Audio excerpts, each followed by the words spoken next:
Remosoto. Alléluia. Gloire et honneur soit à Jésus, notre Seigneur. Et bienvenue encore à une autre dimension avec Christ. Vous êtes au bon endroit, au bon moment, dans le nom de Jésus. Nous voulons aujourd'hui encore remercier le Seigneur de nous avoir gardés, remercier le Seigneur d'avoir veillé sur nous, remercier le Seigneur que nous ayons pu voir un nouveau jour. Alléluia, et que nous soyons là jusqu'à ce moment. Alléluia. Il y a d'autres qui n'ont pas pu le faire, mais nous avons été localisés par la grâce de Dieu. Que Dieu soit loué, que Dieu soit béni. Alléluia. Nous lui rendons toute la gloire, nous lui rendons toute la grâce. Tout ce qu'il a fait en ce jour, même les choses dont nous n'avons pas connaissance, nous savons que notre Dieu s'est occupé de ces choses-là. Notre Dieu a fait au-delà de notre entendement. Il a fait au-delà même de ce que nous pouvons imaginer. Alléluia. Dieu est bon. Je veux dire à quelqu'un ce soir que Dieu est bon. Que tu le sentes ou pas, Dieu est bon et il est grand. Alléluia. Il est grand, il est au-dessus de toutes choses. Rien ne peut égaler notre Dieu. Il n'a pas de rival parce qu'il est Dieu. Il n'y a aucun autre sur la terre, aucun autre dans l'univers entier, aucun autre dans ta vie qui peut égaler Dieu. Parce que la parole dit quoi? La parole nous dit qu'il est le créateur du ciel et de la terre. Genèse chapitre 1, à partir du verset 1 qui dit « Au commencement Dieu ». Alléluia. C'est un passage qui est puissant. Il dit « Au commencement Dieu ». Ça veut dire que sans lui, rien n'a commencé. Ça veut dire au commencement Dieu, ce commencement qu'il y a eu là, ce n'est pas son commencement lui. C'est lui qui a commencé, mais c'est lui qui était au départ. C'est lui qui a tout commencé. Je ne sais pas, mon frère, à quoi tu penses. Je ne sais pas les idées qui te passent dans la tête, les choses qui sont dans ton cœur, le doute que tu peux avoir. Alléluia. À cause des difficultés que tu traverses, à cause des moments durs, à cause des soucis de la vie. La Bible nous dit dans le livre de Matthieu que le semeur est allé semer. Alléluia. Il a semé sur la route et les oiseaux sont venus prendre ce qu'il a semé. Alléluia. Il a sémé sur des terres qui n'avaient pas de profondeur.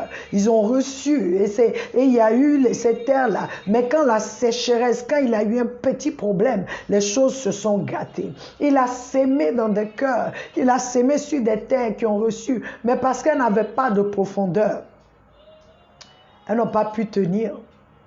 Il y a des terres qui ont reçu, mais à cause des soucis de la vie, des difficultés de la vie, alléluia, à cause des choses de la vie, des choses que nous traversons jour et nuit, alléluia, à cause de ces choses, ils disent que ces choses-là ont étouffé la parole dans le cœur. Alléluia. Et il y a ceux-là qui ont reçu, c'est une bonne terre, et qui ont porté des fruits, qui n'ont pas produit, mais ils ont porté les fruits. 30%, 60%, 100%. Je veux dire à quelqu'un aujourd'hui, ce n'est pas une histoire de feeling. Ce n'est pas une histoire je sens ou je ne sens pas. C'est une histoire de je sais ou je ne sais pas. Qui est Dieu pour toi? Qu'est-ce qu'il est capable de faire? Qu'est-ce que tu sais que Dieu est capable de faire? C'est ça qui fait la différence. Alors je veux te dire, quel que soit ce qui t'entoure, quel que soit ce qui se passe, le Dieu que nous servons, c'est ce Dieu-là dont la Bible parle. Au commencement, Dieu. Il n'est surpris par rien, il n'est ébranlé par rien. La Bible dit les ténèbres sont comme pour lui la lumière. Alléluia. Glorifie son nom, que tu lui dises ce que tu sais de lui. Alléluia. Ce que tu sais, pas ce que l'autre personne a dit, mais ce que toi-même tu sais de lui. Où étais-tu? Et Dieu t'a sorti de ce lieu. Que faisais-tu? Et Dieu a changé ton parcours. Alléluia. Élève la voix, souffle. Je veux déclarer que tu es, quel que soit, oh Dieu, trouble autour de nous, dans notre nation, dans les nations du monde, quelle que soit cette pandémie, quel que soit, oh Seigneur, retombée de cette pandémie, ceux qui ne travaillent pas, ceux qui ont perdu leur boulot, ceux qui ont perdu leurs entreprises, ceux qui ont perdu, Seigneur, oh Dieu, l'espoir. Je viens à toi pour eux et je proclame que tu es Dieu, que tu ne changes pas. Au-delà de toute chose, tu es Dieu. Il n'y a rien qui puisse se comparer à toi, rien qui puisse se mesurer à toi, rien, Seigneur, qui puisse t'ébranler, parce que tu es le Dieu qui règne sur les choses visibles et invisibles. Rien ne t'est, oh Dieu, rien n'est nouveau devant tes yeux, parce que tu sais toutes choses, tu vois toutes choses, tu connais toutes choses en profondeur, Seigneur. Et ce soir, Seigneur, nous voulons proclamer que tu es Dieu. Nous voulons proclamer que tu es bon, Seigneur. Tu es bon, Seigneur. Tu es bon, Seigneur. Tu es bon, Seigneur. Tu es bon, Seigneur Jésus. Ta bonté est infinie. Ta bonté est infinie. Ta bonté est infinie, Seigneur. Oh Dieu, nous voulons encore te glorifier, te magnifier, Seigneur. Tu es bon, Seigneur. Tu es bon. Qu'il pleuve, qu'il neige, tu es bon. Que ce soit la sécheresse, tu es bon. Que nous ayons ou que nous n'ayons pas, tu es bon, Seigneur. Parce que tu veilles sur nous tous les jours. Tu as dit dans ta parole que le soleil brille sur les bons comme sur les méchants. Parce que tu es juste. Et ton jugement est juste. Du jugement, personne ne pourra t'accuser d'injustice. Parce que tu auras donné à tout homme, Seigneur, l'opportunité de te connaître. Oh Dieu, vivifie mon frère qui a le cœur découragé. Que son cœur soit encouragé. Guéris celui-là qui, à cause des soucis de la vie, est devenu froid, a le cœur brisé et cela l'a rendu tiède. Je prie, oh mon Dieu, que tu visites ce genre de cœur ce soir. Que tu redonnes la force, tu redonnes la joie, tu redonnes l'espoir, Seigneur, à ce cœur qui faiblit. Que tu donnes la force dans le nom de Jésus. Oh, guéris ce corps qui est malade, qui ne sait plus où se mettre. Celui-là qui allait à l'hôpital et on lui dit qu'il n'y a plus d'espoir. Oh Seigneur, tu nous donnes l'espoir par Jésus-Christ ton Fils, celui-là que tu as envoyé à la croix pour sauver l'humanité. À cause de Jésus, il y a toujours de l'espoir. Oh Seigneur, visite quelqu'un. Nous te bénissons. Nous voulons reconnaître ta bonté. Tu es bon. Que ta bonté se manifeste dans la vie de quelqu'un encore ce soir. Que quelqu'un te voie. Que les écailles tombent de ses yeux. Et que la personne, que les oreilles soient débouchées. Tellement on a entendu les choses, on a entendu, on a accepté que cela a bouché nos oreilles. Que les oreilles soient débouchées, oh mon Père, afin que ta parole, Seigneur, entre, Seigneur, et que l'espoir soit redonné, que le doute soit chassé dans le nom de Jésus. Merci, Seigneur. Amène-nous à une autre dimension. avec toi, Seigneur. Une autre dimension, Christ.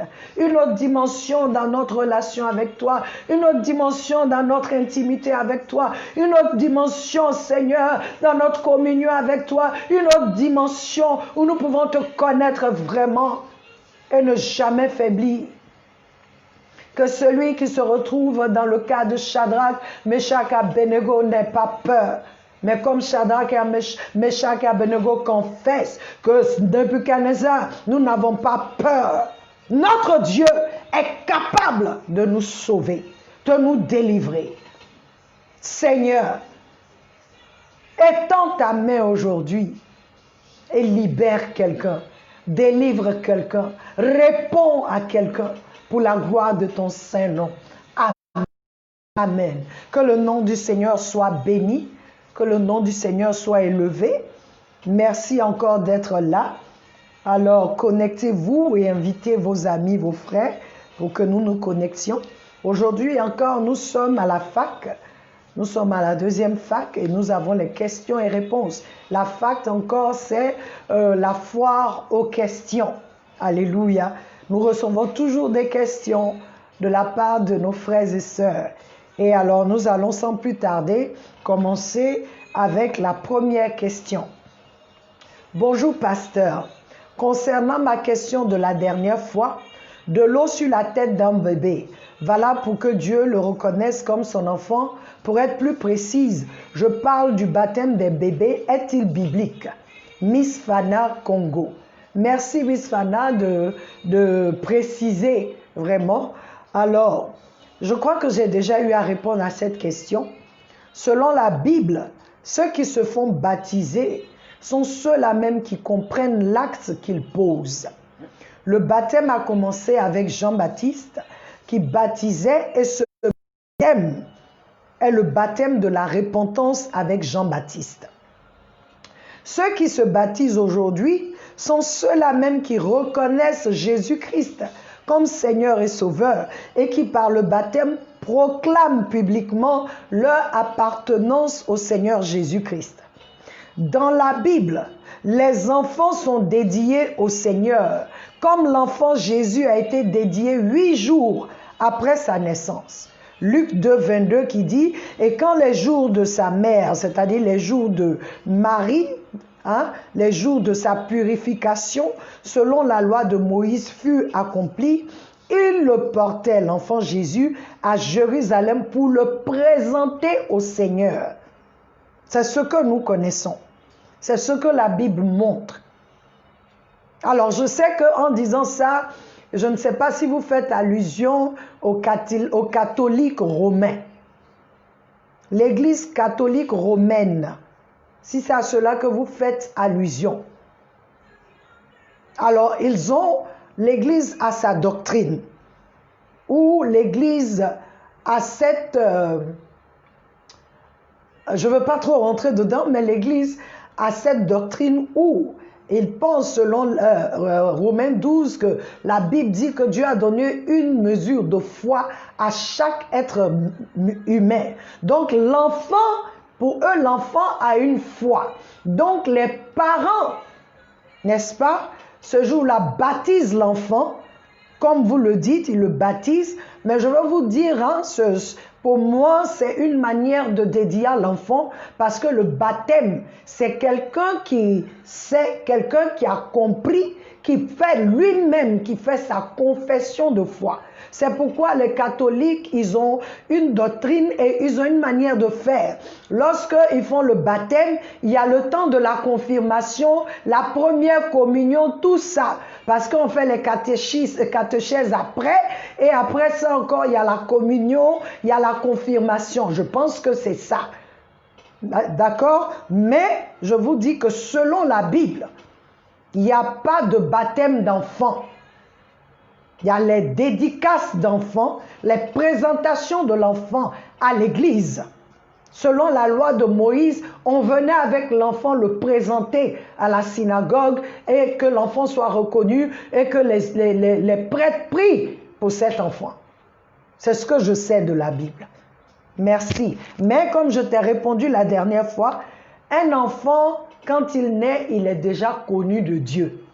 Ce n'est pas le baptême qui fait que tu es reconnu de Dieu. D'accord? J'espère que cela te satisfait. Nous allons aller à la deuxième question. Bonsoir, pasteur. Selon 1 Corinthiens 15, 45 à 47, je vais lire le passage qui dit « Et aussi, il est écrit, le premier homme, Adam, a été fait une âme vivante. Le dernier Adam a été fait un esprit vivifiant. Néanmoins, ce n'était pas le premier qui est spirituel, mais ce qui est naturel. Et ensuite, ce qui est spirituel. Le premier homme tiré de la terre est terrestre. Le second homme, le Seigneur, est du ciel. La question, c'est pourquoi Jésus, étant le témoin de Dieu, est cité comme Adam. Monsieur Gouané, Côte d'Ivoire. Alléluia. Bonsoir, Monsieur Gouané. J'espère que ça va chez vous. Ce passage ne contredit pas le fait que le Seigneur Jésus soit témoin fidèle de Dieu. Au contraire, je crois qu'il confirme cela. Nous avions dit dans l'enseignement que seul ce qui vient de Dieu peut révéler Dieu. Et Jésus est celui-là qui a été envoyé par Dieu. Aussi, pourquoi est-il appelé Adam? Il est appelé Adam car Adam représente le père de l'humanité. Mais cette partie de l'humanité qui est tombée, et le Seigneur Jésus-Christ représente le père de cette nouvelle race qui a été rachetée, ce sacerdoce royal. Donc en disant Adam, c'est une analogie qui est faite pour que nous comprenions mieux la chose. Le premier Adam a apporté la déception, le péché. Mais le deuxième est venu nous sauver. Lui vient donner la vie. Et le premier est terrestre, mais le deuxième est spirituel. C'est pourquoi il est le fidèle témoin. Parce qu'il vient du Père. Il peut parler du Père. Alléluia. Adam, c'est une autre histoire. Alléluia. Que Dieu te bénisse. Troisième question. Bonsoir maman. On est témoin de Dieu quand on atteint un niveau dans la spiritualité. Ma deuxième question, selon Proverbe 6, 19, de quel témoin il s'agit ici? Merci maman. Je suis Huguette, France. Bonsoir Huguette. Alors, pour dire vrai, celui qui a Jésus-Christ en lui est un témoin potentiel d'avance. Alléluia. Cependant, tu devras chercher à aller en profondeur pour que ton témoignage de Dieu soit authentique. Je donne un exemple. Un enfant dans la maison de ses parents qui n'a pas de relation avec ses parents ne les connaît pas vraiment, quand bien même qu'il soit l'enfant de ses parents. Il est l'enfant des parents. Disons, ma fille, elle est l'enfant des Dibi. Si elle n'a aucune relation avec nous, disons même que j'ai ma fille, j'ai mon fils, et que à la naissance, je donne cet enfant à ma soeur, par exemple. L'enfant connaît ma soeur. L'enfant grandit là-bas. Et à 20 ans, on vient présenter l'enfant pour dire que je suis sa mère. C'est vrai, je suis sa mère, mais je n'ai aucune relation avec l'enfant. L'enfant ne peut pas donner un témoignage me concernant. L'enfant peut dire, c'est ma mère, c'est mon père. Mais ça s'arrête là. C'est la même chose. Quand tu as Jésus, tu deviens témoin potentiel de Dieu. Pourquoi? Parce que Jésus, le témoin fidèle, est en toi. Mais tu dois avoir cette intimité, parce qu'il ne va pas parler comme ça. Dieu parle, il confirme sa parole. Et il vient à toi pour se révéler à toi. Donc tu as besoin d'aller en profondeur. Tu as besoin de le chercher. Tu as besoin de méditer la parole. Tu as besoin d'avoir une communion avec lui. Une communion sincère. C'est en cela que lorsqu'il parle, tu peux comprendre et tu peux être ce témoin efficace et celui-là qui donne ce témoignage authentique de lui. Alléluia. Et la seconde question, en Christ, nous sommes enfants de Dieu, donc des témoins, mais sans cette intimité, nous raconterons des choses de lui que nous n'avons pas reçues de lui. Et cela est un faux témoignage de notre part. Aussi, le passage que tu as donné, Proverbe 6, 9, le passage dit, un faux témoin qui profère des mensonges est celui qui sème la discorde entre les frères. Ce dernier est un faux témoin, c'est écrit, on dit c'est un faux témoin, car il dit des mensonges. Alléluia. Il dit des mensonges. Le faux témoin est celui-là qui vient parler de la part de Dieu, or il ne le connaît même pas. On a des gens comme ça aujourd'hui, qui se disent prophètes de l'Éternel, mais qui ne parlent pas. Leur source de révélation, ce n'est pas l'Éternel, ce n'est pas Dieu, ce n'est même pas Jésus, c'est autre chose. Donc, voilà, j'espère que ta question a été répondue. Je reprends encore. Nous sommes tous des témoins potentiels. Pourquoi? Parce que si tu as accepté Jésus-Christ comme Seigneur et Sauveur, le témoin fidèle vit en toi. Alors c'est ce témoin fidèle-là qui déjà fait de toi un témoin pour Dieu. Mais toi, pour que ce témoin soit efficace, il faut que tu aies une intimité vraie avec lui. Donc, c'est vrai, au fur et à mesure que tu vas dans une profondeur avec Dieu, tu pourras beaucoup plus parler de lui et ça sera authentique parce qu'il te parlera. Comme aujourd'hui, je reprends encore un enfant dans la maison de ses parents, le connaît à un niveau. Mais quand tu vas à un certain âge, le parent te dévoile encore un peu plus de choses de lui. Arrivé à un moment, tes parents t'envoient même à la banque pour faire leur retrait. Donc tu commences à connaître beaucoup plus de lui. Et c'est ça que Dieu veut. Que nous allions de gloire en gloire. Nous allions à une autre dimension. En lui, pour être des témoins efficaces. Amen. Question 4. Jean 5, 45. Ne pensez pas que moi je vous accuserai devant le Père. Celui qui vous accuse, c'est Moïse, en qui vous avez mis votre espérance. Bonsoir, pasteur. Je ne comprends pas ce verset. Aidez-moi s'il vous plaît. Ulrich. Bonsoir, Ulrich. Il faut continuer la lecture jusqu'au verset 47 et on va lire ensemble. Je veux vous encourager. On va lire ensemble. Jean 5, Jean chapitre 5, verset 45. Qui dit, verset 45 dit ici,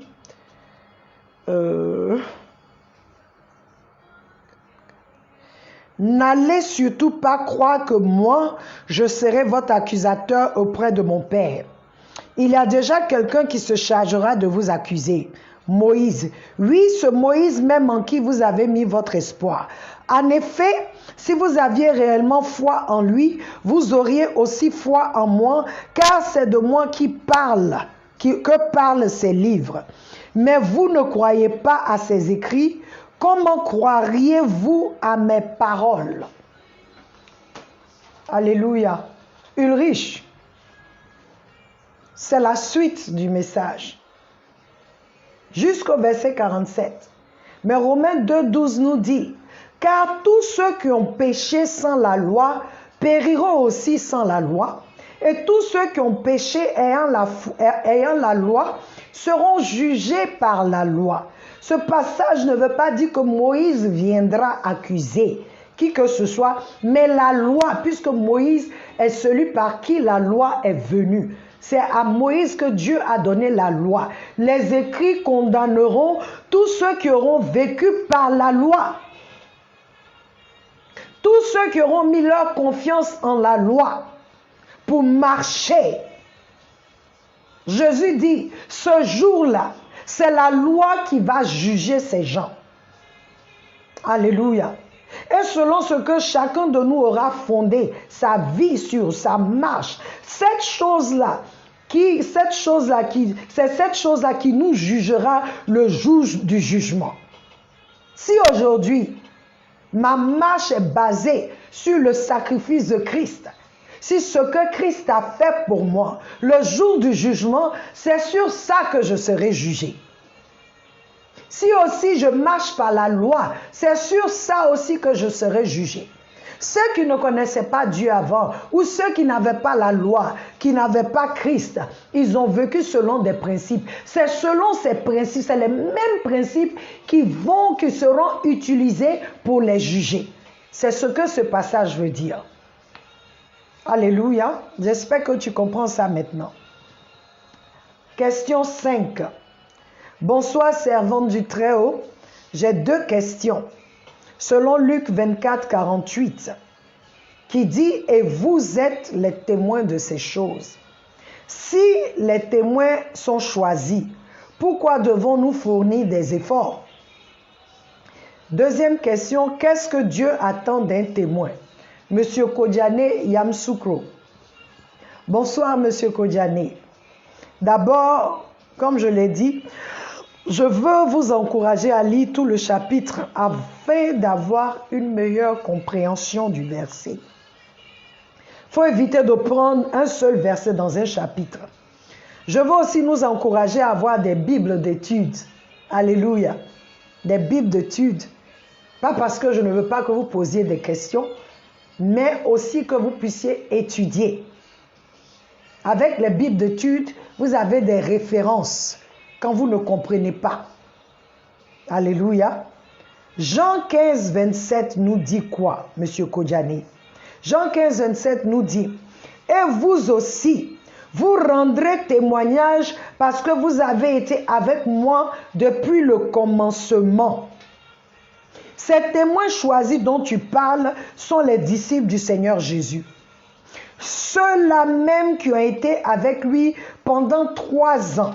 Ils ont mangé ensemble. Ils ont dormi à la belle étoile ensemble. Ils l'ont vu guérir. Ils l'ont vu délivrer. Ils l'ont vu rassurer les gens. Ils l'ont vu faire des miracles et des prodiges.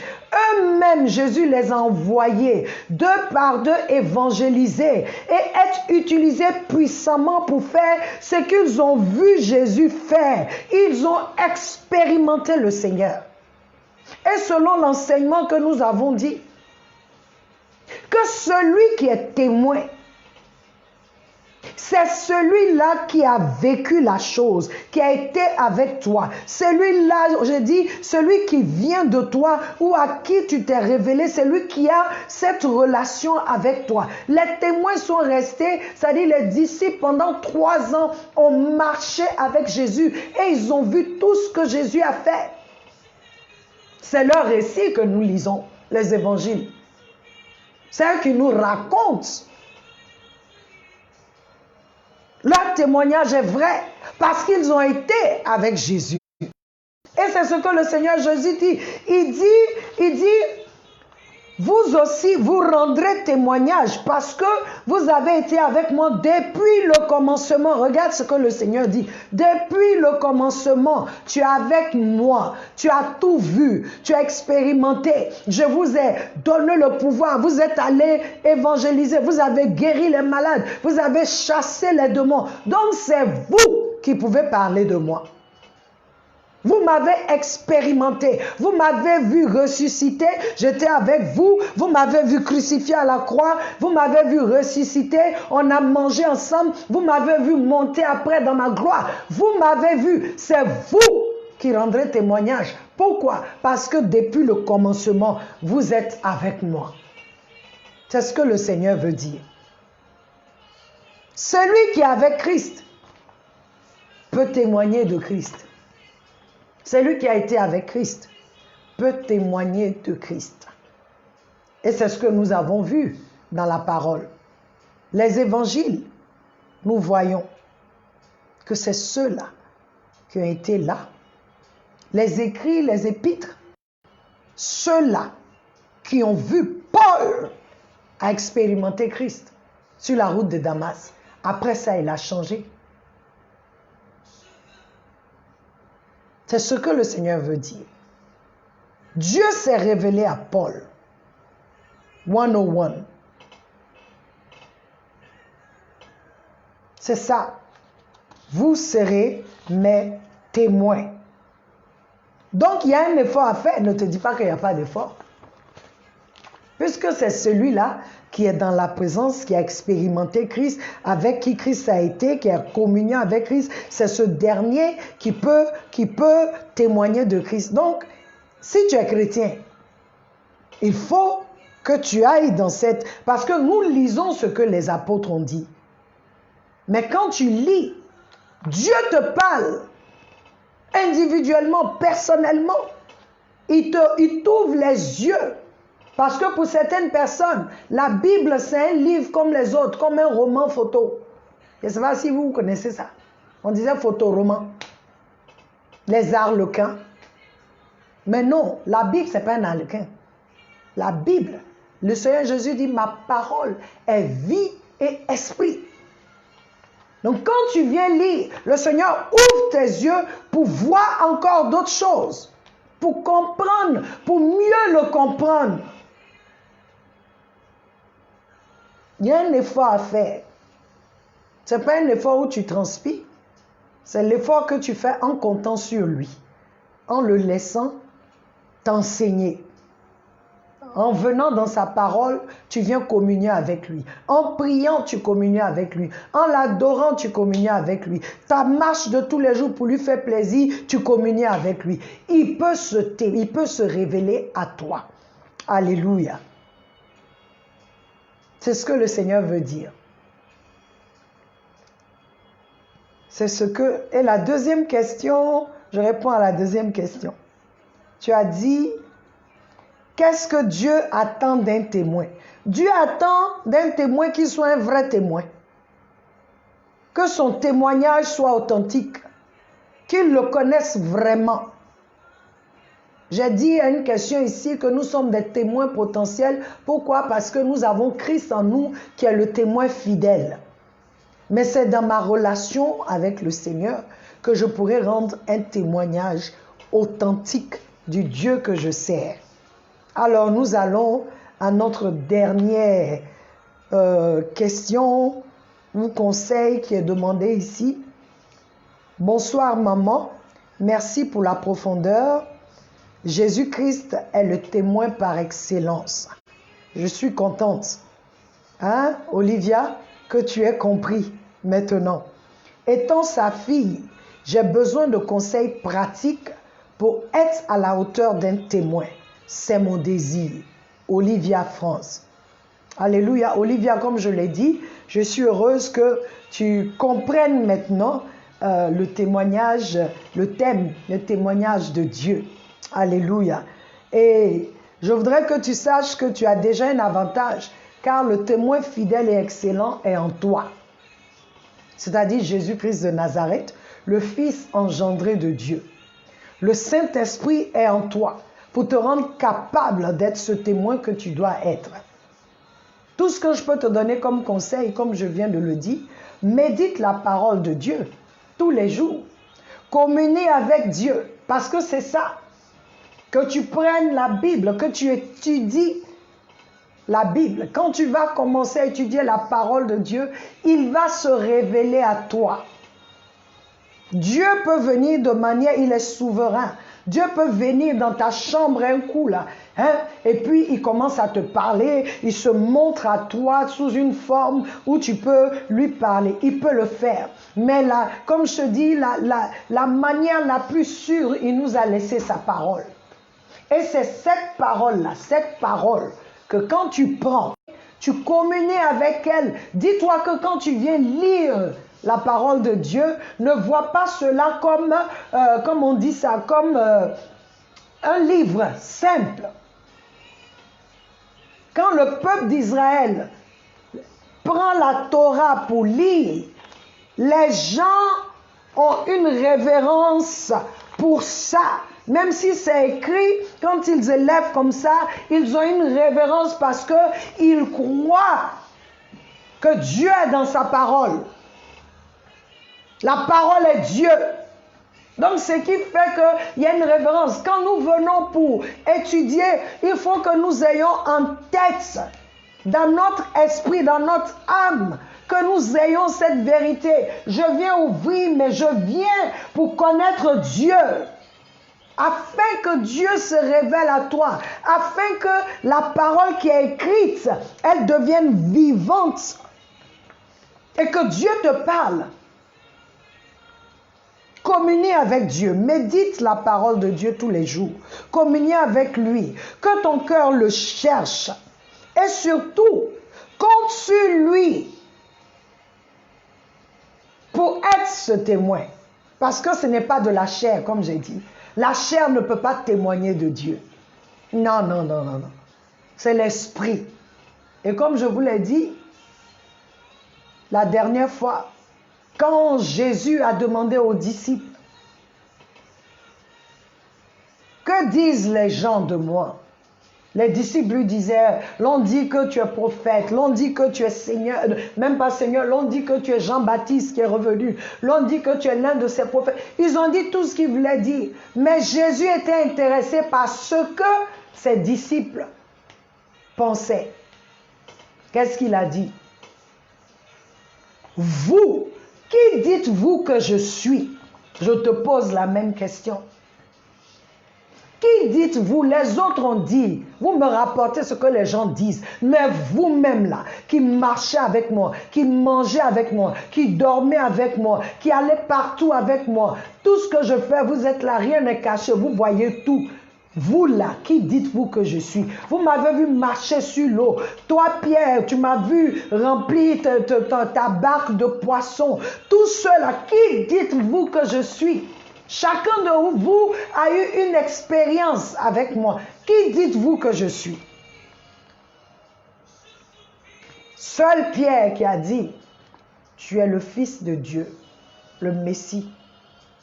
Et la réponse de Jésus, c'est Pierre, fils de Jonas. Il dit, la chair et le sang ne t'ont pas révélé cela.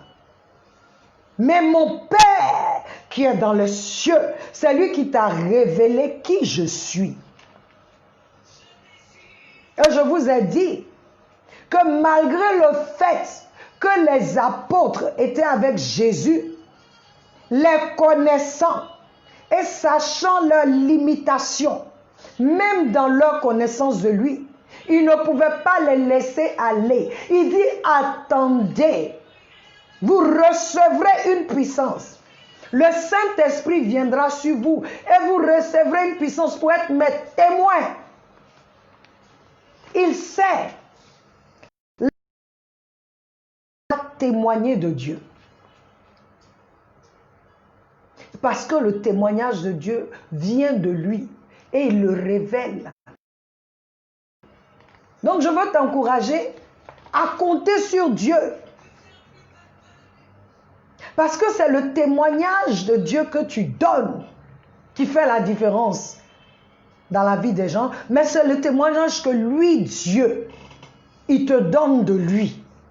Quand tu viens parler de ça, ça fait une différence. Quand le pasteur vient prêcher, il a étudié et Dieu lui a parlé. Donc quand il vient prêcher ou bien il vient enseigner, ça a de l'effet, ça a de l'impact. Pourquoi? Parce que Dieu a rendu la parole vivante.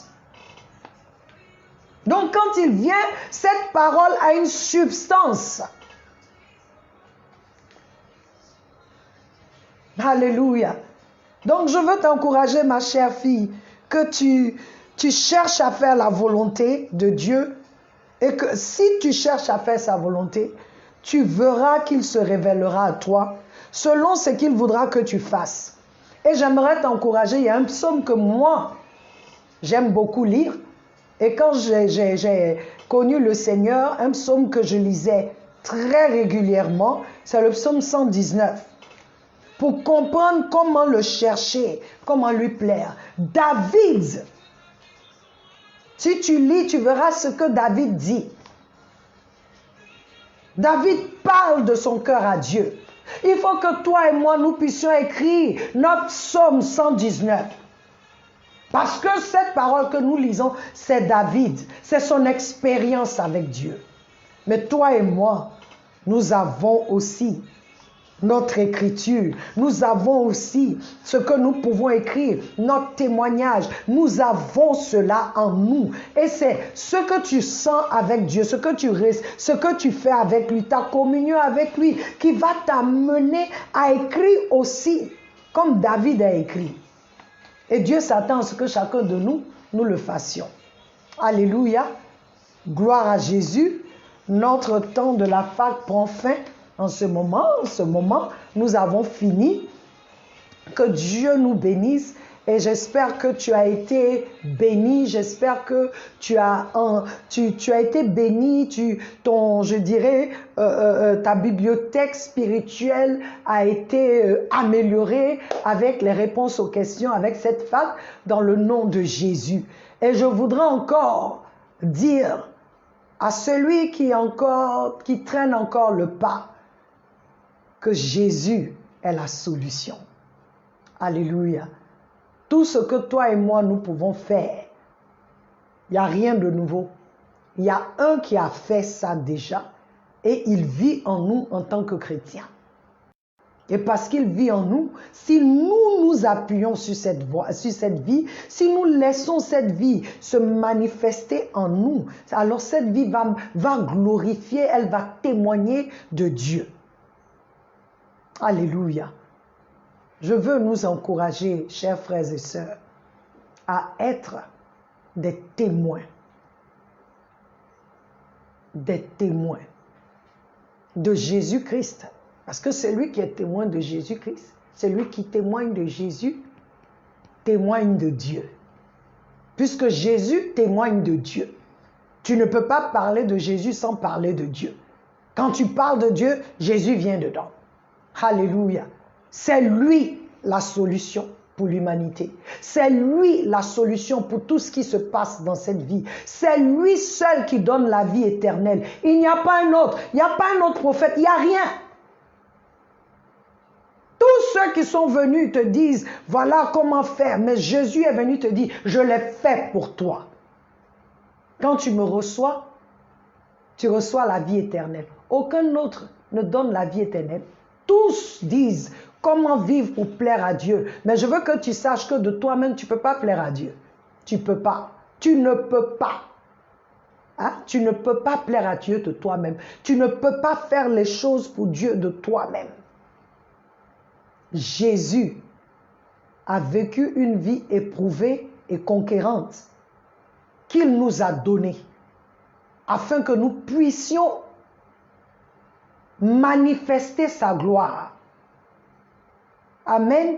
Alors je veux encourager quelqu'un qui ne connaît pas Christ pour dire, arrête de tourner et viens à Jésus. Reconnais-le comme le Fils de Dieu qui a été envoyé pour toi et moi pour le salut de nos âmes. Car la Bible dit que Dieu a tant aimé le monde qu'il a donné son Fils unique afin que quiconque croit en lui ne périsse point mais ait la vie éternelle. Jésus lui-même dit aux pharisiens, vous regardez dans les livres et vous me rejetez. Pourtant, le livre parle de moi. Alors je veux vous encourager. C'est le moment, c'est la saison. C'est la saison, c'est ta saison de connaître le Seigneur. Et frères chrétiens, c'est ta saison d'aller à une autre dimension avec Christ, d'impacter la vie, d'impacter les nations du monde, impacter ta famille, impacter ta communauté, impacter ton pays, impacter tous ceux qui viennent. Dans tes entrailles, il y a des hommes qui sont rattachés, qui doivent connaître Dieu. Ta vie doit être un témoignage. Alléluia. Que Dieu nous bénisse. Alors nous nous retrouvons encore ce samedi. Et ce samedi, c'est comment témoigner de Dieu. Alléluia. Comment témoigner de Dieu. J'aime cette partie parce que c'est déjà, je me réjouis de ce que le Seigneur donne, des enseignements qu'il me donne. Alléluia. Comment devons-nous témoigner de Dieu? Nous allons repartir dans 1 Corinthiens 2 et nous allons lire ensemble. Tout est dans la parole. Il n'y a rien à inventer. Tout est dedans. Alors que Dieu vous bénisse.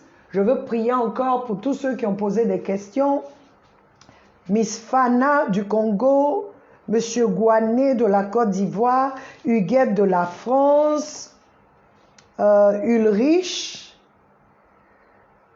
avec Monsieur Kodjane, Alléluia, de Yamoussoukro, Olivia, ma chérie, Alléluia. Et je pense que c'est tout. Hein? C'est tout. Nous avons eu au plus 9 questions. Et j'espère que vous avez été satisfaits. Je prie, Seigneur, pour tous ceux-là qui ont posé des questions ce soir et tous ceux qui avaient les mêmes questions dans leur cœur. Seigneur, je prie au Dieu qu'ils soient satisfaits. J'espère, parce que c'est dans ta parole. Je prie que tu les touches encore et que tu te révèles à eux. Je prie pour Olivia qui veut être vraiment ce témoin de Dieu. Je prie, Seigneur, que tu répondes au cri de son cœur, que tu répondes au cri du cœur du Guette, Seigneur, que tu répondes au cri du cœur de M. Gouané pour les questions qu'il posait, oh Dieu, que tu donnes à chacun, Seigneur, de pouvoir s'investir dans ta parole, de pouvoir l'étudier, Seigneur, et afin que, oh Dieu, tu donnes encore, tu te révèles encore, afin que chacun de nous, Seigneur, soit un témoin fidèle, Seigneur, un témoin fidèle de Dieu dans le nom de Jésus. Que la vie de Christ en nous, le témoin fidèle, oh Dieu, nous remplisse et que tout ce qui est la vie de la chair soit, Seigneur, oh Dieu, silencieuse. Je dirais même que la vie de Christ en nous, Seigneur, détruise toute autre vie dans le nom de Jésus-Christ de Nazareth, afin que nous soyons, que tu sois fier de nous, ô Père, que nous soyons ces témoins fidèles dans nos vies, dans le nos styles de vie, Seigneur, dans notre marche avec toi, partout où nous sommes, que nous soyons des épîtres de ta part, que nous soyons ces livres que les gens peuvent lire, Seigneur, sans confusion, que les uns et les autres te voient en nous et par nous, Seigneur, qu'il n'y ait pas de message confus de notre part, dans le nom de Jésus-Christ de Nazareth. Seigneur, que l'opprobre que l'ennemi veut envoyer sur l'Église, afin que l'Église, oh Dieu, ne soit pas respectée, ou même que dans l'Église, l'on ne te voit pas. Seigneur, je prie que tu t'élèves dans ton Église, et que les portes de l'enfer soient rejetées loin de l'Église, dans le nom de Jésus.